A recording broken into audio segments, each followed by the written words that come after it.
bicarakan tentang siapa yang menjadi musuh-musuh setan di dalam kehidupan. Dengan satu catatan, berbahagialah mereka yang menjadi musuh-musuh setan, tetapi celakalah mereka yang menjadi teman-teman setan. Bagaimanapun juga di dalam kehidupan ini, apabila orang telah memproklamirkan bendera permusuhan kepada kita, maka kita tentu seharusnya bersikap waspada dan mawas diri. Demikian juga iblis dan seluruh bala tentaranya yang terdiri daripada setan-setan. Mereka telah mengibarkan bendera permusuhan kepada Nabi Adam dan anak cucunya, kepada kita umat Rasulullah sallallahu alaihi wasallam. Akan sengsara dan celaka jika kepada iblis dan setan yang telah nyata-nyata mengibarkan bendera permusuhan itu kita mengadakan toleransi, mengadakan kerjasama, dan menjadi budak yang memperturutkan kemauan daripada iblis dan setan. Siapa yang menjadi musuh-musuh setan dalam kehidupan ini? Inilah pertanyaan berikutnya yang diajukan oleh baginda Rasul kepada iblis. Hai iblis, kalau teman-temanmu adalah seperti yang telah engkau jelaskan tadi, sekarang cobalah beritahu saya, siapa di antara umatku yang menjadi musuhmu dalam kehidupan ini? Atas pertanyaan ini iblis laknatullah menjawab, ya Rasul, musuh-musuhku di antara umatmu, pertama anta ya Muhammad. Musuhku yang pertama adalah engkau, wahai Muhammad. Kenapa iblis mencatat Nabi Muhammad sebagai tokoh nomor satu dalam deretan musuh-musuhnya? Mudah difahami. Pertama, keberadaan Rasul merupakan rahmah lil alamin, rahmah bagi lingkungan. Yang kedua, beliau berfungsi menyelamatkan manusia dari tempat yang gelap gulita, dari tempat kesesatan menuju tempat yang terang benderang penuh berisi petunjuk dan hidayah dari Allah Subhanahu wa taala. Maka menurut iblis, inilah manusia perintang pertama atas segala daya dan usahanya menggelincirkan manusia ke jalan yang dimurkai oleh Allah Subhanahu wa taala. Kalau kita baca sejarah, risalah yang dibawa oleh Nabi Muhammad ini memang merupakan risalah yang membawa rahmah bagi alam sekitarnya. Ada sedikit perbedaan dengan risalah-risalah sebelum beliau.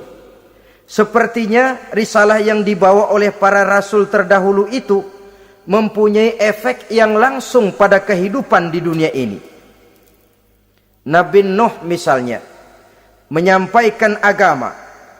Hai umatku, ini agama. Umat menentang, turun banjir yang menenggelamkan orang-orang kafir. Azab diturunkan pada waktu itu juga, pada saat nabinya masih hidup. Jadi azabnya itu jenis cash, kontan. Nabi Soleh, hai umatku, ini agama. Mereka menolak, turun gempa bumi yang amat hebat menggulung orang-orang kufur. Nabi Musa, hai umatku, ini agama. Mereka menolak, sebagian ditenggelamkan di Lautan Merah, sementara sebagian lain dikutuk menjadi monyet-monyet yang hina, seperti diceritakan dalam Al-Quranul Karim. Lain dengan Rasulullah sallallahu alaihi wasallam. Bagaimanapun kurang ajarnya umat yang dihadapi oleh beliau, bagaimanapun menentangnya jamaah yang dihadapi oleh beliau, azab tidak turun sepanjang beliau masih hidup.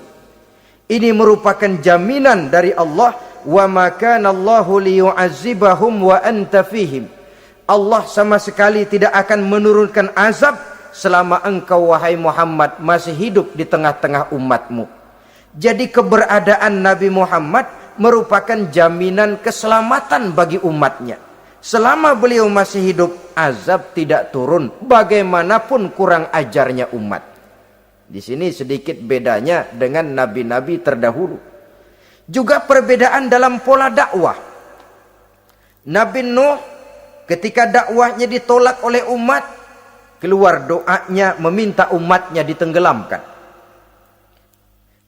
Tetapi Nabi kita ketika dilontari batu oleh umat, malah beliau mendoakan umatnya agar memperoleh hidayah.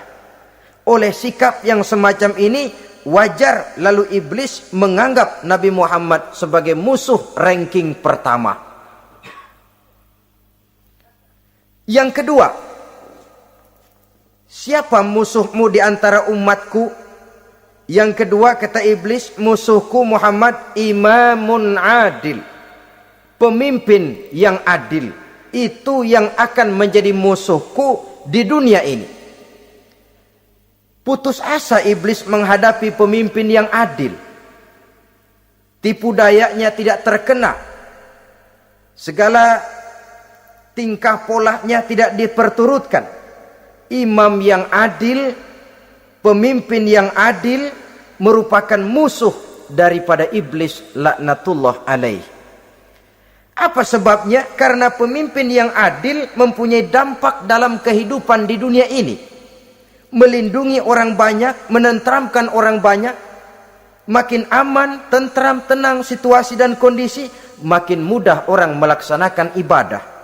Makin tekun orang melaksanakan ibadah, makin dekat dia dengan Allah. Makin dekat manusia dengan Allah, makin jauh dia dari iblis. Sebab dua hal ini selalu kontradiktif. Jika kita jauh dari Allah, tentu dekat dengan iblis. Jika kita jauh dari iblis, harus dekat tentu dengan Allah. Dan begitu selanjutnya. Dalam kaitannya dengan kehidupan kita sekarang, saudara-saudara, inilah pentingnya membangun manusia pembangunan. Semua tugas-tugas besar, semua pekerjaan-pekerjaan yang baik harus berangkat dari niat yang baik, berangkat dari hati yang bersih. Siapapun adanya kita, apapun profesi kita. Yang jadi kiai, marilah berangkat dari niat yang bersih. Yang jadi mubalik, marilah berangkat dari niat yang bersih. Niatnya itu mau menghidupkan Islam atau mau cari hidup jual Islam. Kalau mau menghidupkan Islam, mari sama-sama kita berjuang. Tapi kalau mau cari hidup untuk dengan menjual Islam, minggir saja daripada nanti bikin malu.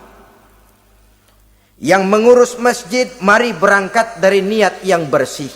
Ngurus masjid itu niatnya mau menghidupkan masjid atau mau cari hidup di dalam masjid. Kalau mau menghidupkan masjid, mari. Tapi kalau mau mencari hidup di dalam masjid, tolong minggir saja daripada nanti bikin aib. Yang jadi orang alim, mari berangkat dari niat yang bersih. Jangan memperjualbelikan fatwa, yang halal dikatakan haram, yang haram jadi samar-samar, nanti membingungkan umat. Berangkat dari niat yang bersih, membangun manusia pembangunan. Ini barangkali istilah yang lebih kena.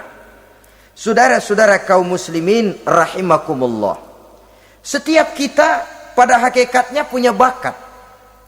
Secara fitrah yang kita bawa. Bakat apapun kita ini punya. Saudara punya bakat jadi pemimpin, saudara pun punya bakat jadi pengkhianat. Saudara punya bakat jadi orang soleh, saudara juga punya bakat jadi orang salah. Saudara punya bakat jadi orang besar, saudara pun punya bakat jadi orang hina. Seluruh bakat ada di dalam diri kita. Tinggal nanti pertumbuhannya mana yang lebih subur. Saudara punya sifat berani, saudara pun punya sifat takut. Seberani-beraninya orang mesti ada sifat takutnya. Nanti mana yang tumbuh lebih subur?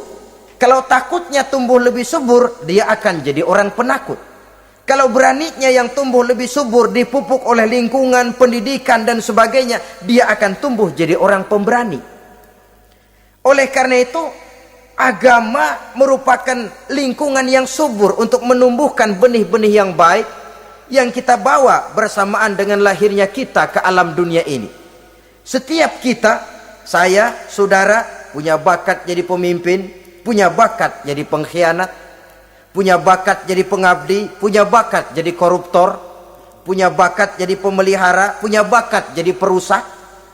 Tinggal nanti lingkungan pendidikan yang menumbuhkan, mana yang tumbuh lebih subur? Kalau lingkungan saudara lingkungan maling, maka sifat pengkhianat akan tumbuh lebih subur. Kalau nanti saudara jadi pemimpin, insya Allah korupsi. Lingkungan yang menumbuhkan sifat mengabdi, sifat berbuat tanpa pamrih, dikalahkan oleh sifat pengkhianat dan korupsi itu yang dibentuk oleh lingkungan, pendidikan, pengalaman dan sebagainya. Oleh karena itu, secara dini agama menanamkan, menyuburkan fitrah-fitrah yang baik yang kita bawa bersamaan dengan hadirnya kita dalam kehidupan ini. Sebab itu seorang penyair bernama Syauqi mengatakan dalam sebaik syairnya, waladatka ummuka ya ibna adam bakian wan nasu haulaka yadhakuna surura. Hai manusia, pada saat kamu dilahirkan kamu menangis dan orang lain di sekelilingmu ketawa. Kakek senyum dapat cucu baru, paman gembira dapat keponakan baru, sementara kita yang lahir menangis. Betul apa benar? Apa ada saudara yang begitu dilahirkan terus nyengir? Saya kira kabur dukunnya itu. Setiap kamu hai manusia lahir dalam keadaan menangis, orang sekelilingmu tertawa. Karena itu katakan kepada mereka yang senyum di sekelilingmu, hai manusia, pada saat saya dilahirkan saya menangis dan kamu semua tertawa. Baik manusia. Tapi nanti pada satu saat harus terjadi kebalikannya. Kalau dikala saya lahir saya menangis dan kau semua senyum, nantilah manusia. Kalau satu saat saya meninggalkan alam dunia ini, saya akan berangkat dengan senyum. Dan kalian semua akan berurai air mata. Kalau perlu dari Sabang sampai Merauke kibar bendera setengah tiang. Kalau perlu. Jangan terbalik, kita mati melotot orang malah gembira. Karena hidup selalu membawa sifat-sifat yang merusak. Inilah orang kedua yang menjadi musuhnya iblis dan beruntung menjadi musuh iblis. Siapa? Imamun adil, pemimpin yang adil. Saudara-saudara kaum muslimin rahimakumullah. Yang ketiga musuh iblis, ghaniyun mutawadhi, orang kaya yang rendah hati, orang kaya yang tidak sombong. Kaya apa saja, baik kaya oleh karena ilmu, orang yang kaya karena ilmu disebut orang alim. Baik kaya karena materi, orang kaya karena materi dinamakan hartawan. Baik kaya karena kedudukan, orang yang kaya karena kedudukan dinamakan pejabat. Sama yang terjadi dalam sejarah. Ketika ditanya kenapa kau tidak mau sujud iblis? Saya kan dibikin dari api, Adam dari tanah. I am the best. Saya lebih hebat daripada iblis, daripada Adam. Adam baru kemarin dibikin, saya sudah lama. Kata Allah, kamu sombong iblis, ini surga bukan tempat orang sombong. Keluar! Terusir dia dari surga. Jadi kesombongan pertama adalah kesombongan yang dilakukan oleh iblis. Dan dia tanamkan itu kepada kita supaya jadi orang sombong. Karena itu sombong ilmu Allah nggak senang, tapi iblis senang. Mentang-mentang ada ilmunya. Nih, satu-satunya ustadz di sini ya. Semua mesti ngaji sama gue. Kalau nggak ngaji sama gue, Islamnya kurang tapi bener. Sombong karena ilmu. Sombong karena pangkat. Mentang-mentang pakai bintang di pundak, jalan pundak duluan. Yang wajar saja hidup ini. Sombong harta pun begitu. Kaum muslimin rahimakumullah. Orang kaya yang rendah hati dimusuhi oleh iblis, tapi dicintai Allah, dicintai Rasul, dicintai malaikat. Caranya bagaimana? Kembali kepada satu kesadaran bahwa pada saat terlahir ke alam dunia ini tidak ada yang pernah kita bawa. Kalau sekarang kita punya rumah, punya kebun, punya kendaraan, punya pabrik, punya segala macam benda, apa itu? Titipan. Pada suatu saat akan diambil kembali oleh yang menitipnya. Kalau titipan itu pandai kita jaga, pandai kita syukuri, titipan akan makin banyak. Sama juga kita dalam kehidupan. Kalau orang bisa kita percaya, saya mau pergi ke luar negeri, rumah saya titip kepada tetangga. Saya pulang dari luar negeri, isi rumah tetap tidak berkurang, malah dibersihi, malah disapu, dihilangkan kotorannya. Tentu bukan main syukur saya, girang saya. Akan bertambah kepercayaan saya untuk menitipkan apa saja. Ini makna la in syakartum la azidannakum wa la in kafartum inna azabi lasyadid. Kalau kamu pandai bersyukur, aku tambah nikmat. Tapi kalau kamu ingkar, azabku teramat pedih. Artinya apa? Nikmat bisa berubah menjadi azab kalau kita tidak pandai mensyukurinya. Ma'asyiral muslimin rahimakumullah, orang yang kaya ilmu lalu rendah hati, tidak selalu ingin menonjolkan diri. Ini kadang-kadang yang tanggung ini yang bikin berabe. Alim bener enggak, geblek bener juga enggak. Yang sedikit-sedikit mau nonjolin diri. Kalau enggak jadi imam enggak mau ke masjid. Nggak jadi imam nggak mau ke musola. Pokoknya kalau nggak jadi imam marahan sama musola. Macam mana? Saudara-saudara kaum muslimin, rendah hati. Tidak selalu ingin menonjolkan, sebab orang yang selalu ingin menonjolkan dirinya biasanya orang yang kekurangan kepercayaan kepada kemampuan dirinya sendiri. Dia selalu ingin dinomorsatukan. Dia selalu ingin ditempatkan pada ranking teratas. Dia tidak percaya diri. Orang yang percaya diri dapat bersikap wajar dalam kehidupan.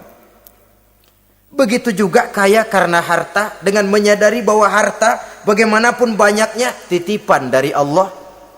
Pada suatu saat akan kembali, dia harus dimanfaatkan sesuai dengan kehendak yang menitipnya. Begitu juga kaya oleh karena pangkat, kedudukan dan jabatan. Pada suatu saat jabatan itu akan hilang dari diri kita. Karenanya sering saya jelaskan bahwa pangkat di dunia ini yang paling tinggi pensiun. Titel yang paling akhir almarhum. Saudara setuju atau tidak, titel itu akan saudara dapat. Bagaimanapun kita cinta kepada pangkat, kedudukan, entah pada akhirnya satu saat akan sampai kepada posisi yang namanya pensiun. Kalau sadarlah kita kepada pemikiran ke arah sana, maka untuk mencapai kekayaan, baik kekayaan harta, kekayaan kedudukan, tidak lalu menghalalkan segala cara untuk mencapai tujuan. Tapi dibatasi oleh norma dan kaedah yang harus dia taati, baik kaedah agama maupun kaedah bernegara. Inilah orang ketiga yang menjadi musuhnya iblis, orang kaya yang rendah hati, orang kaya yang tidak sombong. Yang keempat, saudara-saudara, tajirun shadiq, pedagang, pengusaha yang jujur. Iblis gedek betul, benci bukan main sama pengusaha, sama pedagang yang jujur, yang tidak ngurangi timbangan, tidak nipu pembeli, tidak barang yang jelek dibilang bagus, atau yang bagus di atas yang jelek di bawah, atau dicampur yang baik dengan yang jelek supaya kelihatan semuanya jadi baik. Semua orang ingin untung, tidak ada kecuali siapapun orangnya, dan itu wajar. Setiap manusia ingin mendapat keuntungan, kalau perlu dengan modal minimal mencapai keuntungan maksimal, seperti yang diajarkan oleh teori ekonomi. Itu kan yang namanya produktif kan. Satu usaha dinamakan produktif, bagaimana kita mengeluarkan modal minimal bisa mencapai keuntungan maksimal. Silakan. Bahwa manusia ingin untung itu insting, naluri, fitrah. Tidak ada orang yang mau rugi. Tapi cara mencapai keuntungan itu yang membedakan antara seorang muslim dengan yang bukan muslim. Sudah pernah saya sampaikan, apabila kaum pengusaha, para pedagang sudah dijangkiti penyakit yang tidak jujur, yang akan timbul adalah kekacauan ekonomi. Kekacauan ekonomi bisa menimbulkan revolusi sosial, dan revolusi sosial merupakan kiamat satu generasi. Semua kericuhan hampir bermuara dari perut. Dan itu ekonomi. Orang nodong perut, orang korupsi perut. Ya walaupun korupsi kalau sudah kelas kakap tidak lagi sekedar urusan perut. Ya perut apa yang diurusin kalau korupsinya miliaran itu? Perut jin barangkali. Saudara-saudara kaum muslimin rahimakumullah. Oleh karena itu, pedagang yang jujur, pengusaha yang jujur, ini merupakan musuh iblis. Iblis tidak senang kalau ada pengusaha yang jujur. Iblis tidak senang kalau ada pedagang yang jujur.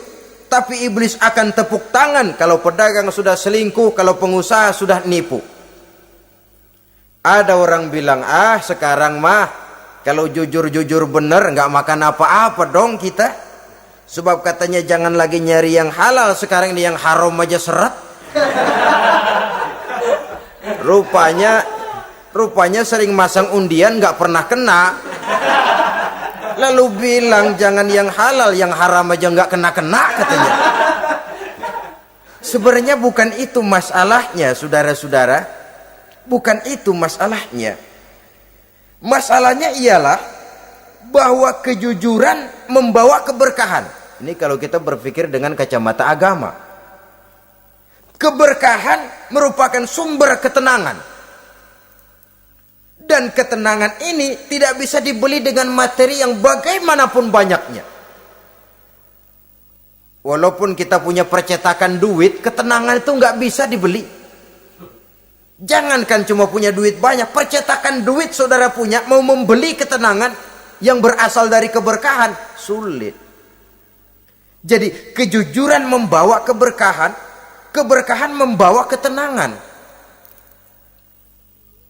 Jangan macam dulu tukang sol sepatu. Ditanya oleh temannya, "Bang, ngesol satu hari dapat berapa?" 200 rupiah. Sembayang enggak? Enggak. Islam? Islam, kalau Islam Kata temannya, sembayang dah, kali aja besok dapat rezeki lebih banyak. Yang benar, iya. Sebab kalau orang sholat itu Allah dekat, nanti rezekinya ditambah. Beneran? Bener. Subuh sembayang dia. Habis sembayang sarapan, berangkat ke tempat dia ngesol, mangkal. Dari pagi sampai jam 11 belum ada juga yang ngesol.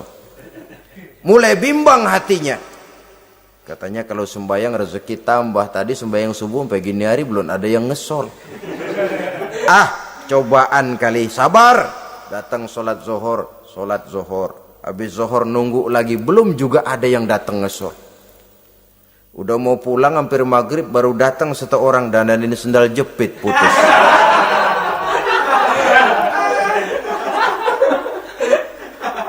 Sudah bayar 25 rupiah. Pulang dia si tukang sol ini, ketemu sama temennya yang nyuruh sholat tadi. Ditanya, bagaimana penghasilan ini hari? Apa dijawab? Gua kapok deh sembahyang.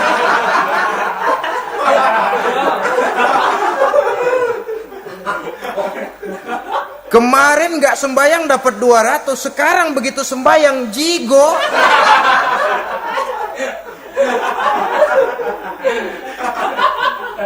Dia tidak sadar bahwa dengan dari kacamata agama 25 rupiah yang membawa berkah jauh lebih baik ketimbang 200 uang panas. Dari kacamata agama 25 rupiah yang membawa berkah lebih baik daripada 200 rupiah tapi panas. Sebab panas menjauhkan kita dari ketenangan.